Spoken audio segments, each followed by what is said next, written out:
Hello and welcome to उन्नति IAS. आज से हम अपने चैनल पर यूपीएससी की लास्ट ईयर जो वैकेंसी आई थी ईपीएफओ की, उसकी तैयारी शुरू करने जा रहे हैं। उससे पहले ये हमारा ईपीएफओ की सीरीज़ में ये हमारा इंट्रो वीडियो है। इसमें हम ब्रॉडली उसके सिलेबस को देखेंगे और जो स्पेशली 3 टॉपिक हैं जो कि अक्सर जो तैयारी करने वाले बच्चे होते हैं, कैंडिडेट्स होते हैं, उनके लिए जीएस को तो प्रॉपर उन्हें पता होता है कि जीएस में क्या क्या पढ़ना है। लेकिन इसमें ईपीएफओ में जैसे कि आपको पता होगा स्पेशली 3 टॉपिक अलग से जो पूछे जाते हैं। पहला है अकाउंटिंग, लेखांकन का। दूसरा हमारा सोशल सिक्योरिटी इन इंडिया, और तीसरा है सोशल सिक्योरिटी, और तीसरा हमारा है industrial relation and labour laws, औद्योगिक संबंध और श्रम कानून। तो ये 3 टॉपिक हम ईपीएफओ के लेक्चर में कवर करेंगे। यानी कि हमारे वीडियो में स्पेशली हमारा फोकस जो है स्टार्टिंग में इन्हीं 3 टॉपिक्स को लेकर रहेगा, और ये सारी वीडियो हिंदी में अवेलेबल रहेंगी। इसकी पीडीएफ भी हिंदी में ही प्रोवाइड की जाएगी। तो ये सारे लेक्चर हमारे हिंदी में ही रहेंगे। तो सबसे पहले हम इन्हीं 3 टॉपिक को ही कवर करेंगे, और इसके बाद इनको 1-1.5 महीने में कवर कर लेंगे। और जीएस का तो आप में से बहुत से लोग को सभी को पता भी होगा, और बहुत से चैनल भी हैं यूट्यूब पर जो इसकी तैयारी जीएस की कराते हैं तैयारी, तो आप वहाँ से भी कवर कर सकते हैं। लेकिन मेरा मेनली टारगेट इन 3 टॉपिक्स को कवर करना रहेगा हमारे लेक्चर्स में। तो उससे पहले हमने आज हमारे चैनल पर एक द हिंदू की एडिटोरियल डिस्कशन की वीडियो अपलोड की गई थी, लेकिन उस पर रेस्पॉन्स थोड़ा सेटिस्फैक्ट्री नहीं आया है। तो इसलिए मैं सोच रहा हूँ कि कल से उसको कंटिन्यू नहीं रखा जाए। लेकिन अगर आप लोग चाहते हैं उसे कंटिन्यू रखना तो आप कमेंट बॉक्स में बता सकते हैं। अदरवाइज कल से सिर्फ हमारे यूपीएससी के ईपीएफओ के 2 लेक्चर डेली अपलोड किए जाएंगे। शुरू में 2 या 3 दिन तो हो सकता है कि एक ही लेक्चर अपलोड किया जाए, लेकिन उसके बाद धीरे धीरे हम 2 लेक्चर डेली अपलोड करेंगे। तो एक बार इसका सिलेबस का ये हमारा इंट्रो वीडियो है, इसमें हम सिलेबस का एक ओवरव्यू देख लेते हैं। उसके बाद हमें देखना है कि हम इसमें 3 टॉपिक जो हमें कवर करने हैं: जनरल अकाउंटिंग प्रिंसिपल्स, सामान्य लेखा सिद्धांत, industrial relation and labour laws, औद्योगिक संबंध और श्रम कानून, और तीसरा है हमारा सोशल सिक्योरिटी इन इंडिया, भारत में सामाजिक सुरक्षा। बाकी के जो ये टॉपिक्स हैं वो सब बहुत अच्छी तरह यूपीएससी के स्टूडेंट्स हैं। मैं समझता हूँ कि ज़्यादातर जो है इस एग्ज़ाम को देने वाले हैं वो 70% स्टूडेंट्स तैयारी करने वाले ही होंगे यूपीएससी की। और इसके अलावा भी जो एसएससी वगैरह के जो स्टूडेंट्स हैं उन्हें भी स्पेशली जीएस के बारे में पता ही होता है कि सिलेबस में किस सब्जेक्ट को कहाँ से कवर करना है। जैसे कि इंडियन फ्रीडम स्ट्रगल, भारतीय स्वतंत्रता संग्राम हिस्ट्री, बिपिन चंद्रा और स्पेक्ट्रम इसके लिए सफिशियंट है। और इसी तरह current events and development issues जो हर एग्जाम में पूछे जाते हैं। Indian polity and economy, Indian polity के लिए तो बाइबल है ही, आपको पता ही है, लक्ष्मीकांत जो बाइबल मानी जाती है। इकोनॉमी के लिए रमेश सिंह और अदर्स भी बुक हैं, और मृणाल सर के लेक्चर्स हैं यूट्यूब पर। बाकी जनरल अकाउंटिंग प्रिंसिपल्स ये हमारी वीडियोज़ में कवर करा दिया जाएगा। Industrial relation and labour laws इसको कवर करा दिया जाएगा। General science and knowledge of computer applications ये आप एनसीईआरटी से कवर कर सकते हैं क्लास 6 to 10th। और general mental ability and quantitative aptitude ये आप एसएससी के स्टूडेंट्स ही, इसक्यों क्या यूपीएससी में 10th लेवल तक की ही मैथ और रीजनिंग पूछी जाती है, तो इसमें आपको कोई परेशानी नहीं होगी। बाकी जनरल इंग्लिश का भी आप सब लोगों को, एसएससी वालों को पता ही होगा। इसके अलावा इसको हम 1 या 1.5 महीने में मैक्सिमम कवर कर लेंगे। अप्रैल तक ये हमारा सारा कवर मार्च तक हम इसे सबको कवर कर लेंगे, हम तीनों टॉपिक्स को ब्रॉडली। और उसके बाद 1 अप्रैल से हमने टेस्ट सीरीज शुरू करनी है। इसमें हम आपको 10 टेस्ट प्रोवाइड किए जाएंगे, 10 मॉक टेस्ट आपको इसमें प्रोवाइड किए जाएंगे। तो और हम कोशिश करेंगे कि ज़्यादा से ज़्यादा टेस्ट प्रोवाइड करें, लेकिन एटलीस्ट आपको 10 टेस्ट तो प्रोवाइड कराए ही जाएंगे यूपीएससी के पर्सपेक्टिव से।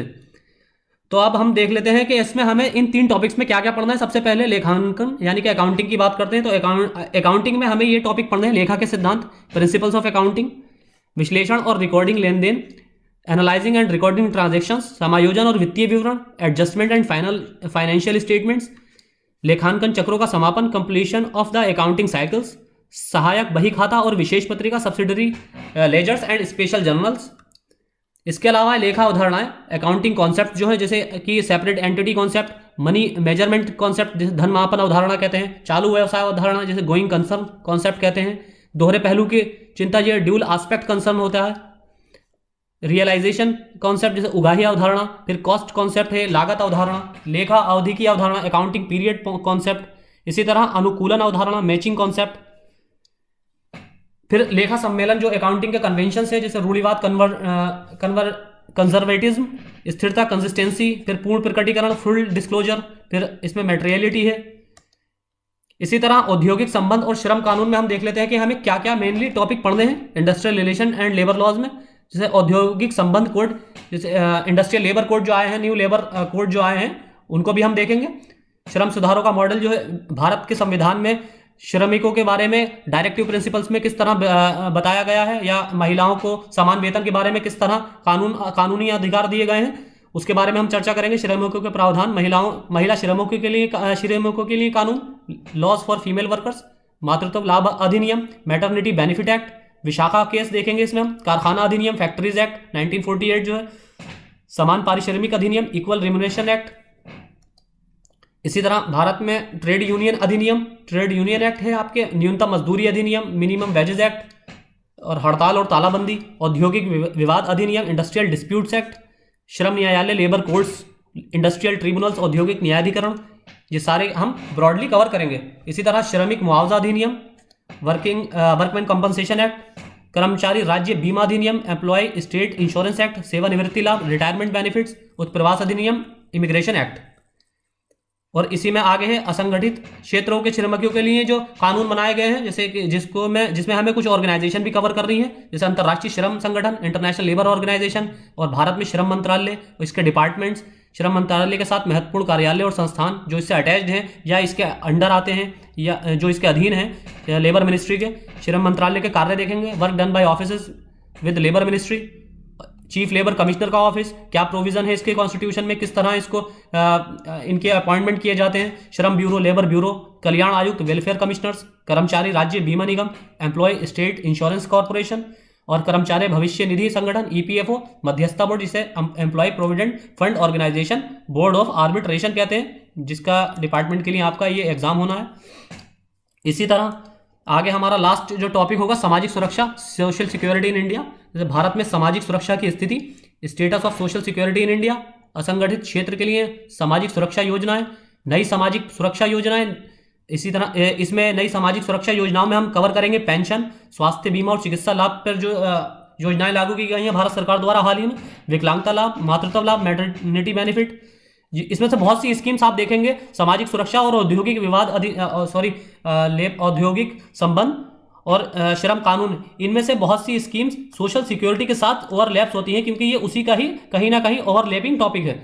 तो बहुत से जैसे कि आपके जैसे कर्मचारी भविष्य निधि संगठन ईपीएफओ, जो आपने पिछले स्लाइड में भी देखा था, जो इंडस्ट्रियल रिलेशन के टॉपिक में भी दिया हुआ है, ESIC, employees state insurance corporation, ये भी उसके साथ ओवरलैप करता है। अटल पेंशन योजना, बहुत सारी स्कीम्स जो गवर्नमेंट ऑफ इंडिया द्वारा लॉन्च की जाती हैं सोशल सेक्टर में, चाहे वो विमेन के लिए हो या वो अनऑर्गेनाइज सेक्टर के लिए हो या वो ऑर्गेनाइज सेक्टर के लिए हो, या आपने देखा होगा बहुत सी स्कीम्स पिछड़े वर्गों के लिए या उनके लिए अनुसूचित जाति, अनुसूचित जनजाति, SC ST कम्युनिटी के लिए लागू की जाती हैं, लॉन्च की जाती हैं। किसानों के लिए जो लॉन्च की जाती हैं बहुत सी स्कीम, ओल्ड एज पर्सन्स के लिए लॉन्च की जाती हैं। तो ये सारी सोशल सिक्योरिटी कैटेगरी के ही अंडर आती हैं।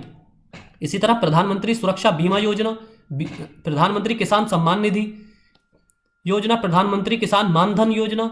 इसी तरह बीमे की भी 2018 में 3 योजनाएं लागू की गई थी, जो कि आपको पता ही होगा आप में से बहुत से लोगों को, जिसमें से जो तीनों की अनऑर्गेनाइज सेक्टर के लिए थी, असंगठित क्षेत्र के श्रमिकों के लिए थी, और उनके लिए एक एज लिमिट भी डिफाइन की गई थी। तो जो वर्कर्स हैं उनके लिए अलग हैं अनऑर्गेनाइज और ऑर्गेनाइज सेक्टर के, ओल्ड एज पर्सन्स के लिए अलग हैं।